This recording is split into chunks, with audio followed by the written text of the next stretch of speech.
যে জাতীয় নির্বাচন আমরা চাই, তবে এই গণ অভ্যুত্থান কেবল নির্বাচনের মাধ্যমে ক্ষমতার পরিবর্তনের হাত পরিবর্তনের জন্য এই গণ অভ্যুত্থান হয়নি। ফলে রাষ্ট্র সংস্কারের দাবি ছিল এই গণ অভ্যুত্থানের অন্যতম দাবি, যেখানে ফ্যাসিবাদী ব্যবস্থার বিলোপ হবে, একটা নতুন বন্দোবস্ত হবে, যেখানে স্বৈরাচার আর বারবার ফিরে আসবে না। এই জন্যই সংস্কার এবং রাষ্ট্র মেরামতের দাবি, যেটা দিয়ে ফ্যাসিবাদকে বিলোপ করা সম্ভব হবে বলে আমরা একমত হয়েছিলাম। ফলে আমরা চেয়েছিলাম ফ্যাসিবাদের বিলোপ, আমরা চেয়েছিলাম নতুন সংবিধান, বিএনপি চেয়েছিল নির্বাচন। ফলে একটা সমঝোতায় আসা হলো ঐক্যমত কমিশনের মাধ্যমে। সেই সমঝোতা হলো সংস্কার। আমরা নতুন সংবিধান গণপরিষদের দাবি থেকে আমরা সংস্কার পরিষদের জায়গায় ঐক্যমত হলাম।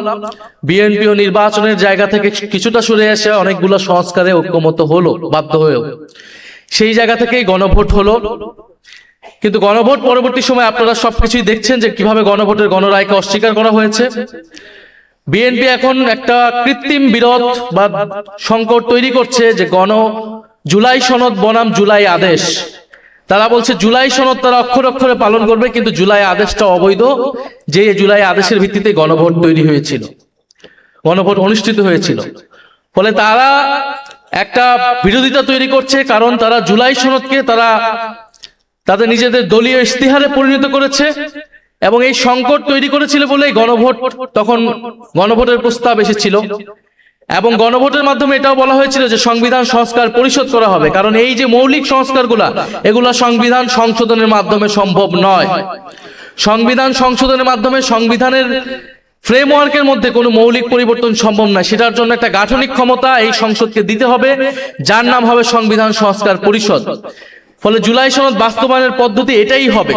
কিন্তু আমরা দেখেছি সংসদে তারা নতুন করে একটা মুলতবি প্রস্তাব এনেছিল, যেখানে তারা বলার চেষ্টা করছে জুলাই সনদ কোন পথে বাস্তবায়ন করা সম্ভব, জুলাই সনদ কোন পথে বাস্তবায়ন সম্ভব, সেই আলোচনা ঐক্যমত কমিশনেই হয়েছিল। ফলে প্রধানমন্ত্রী এবং তাদের প্রতিনিধি হিসেবে ঐক্যমত কমিশনে সেই সময় যারা ছিলেন, বর্তমান স্বরাষ্ট্রমন্ত্রী, তারা সকলেই কথার বরখেলাপ করেছেন।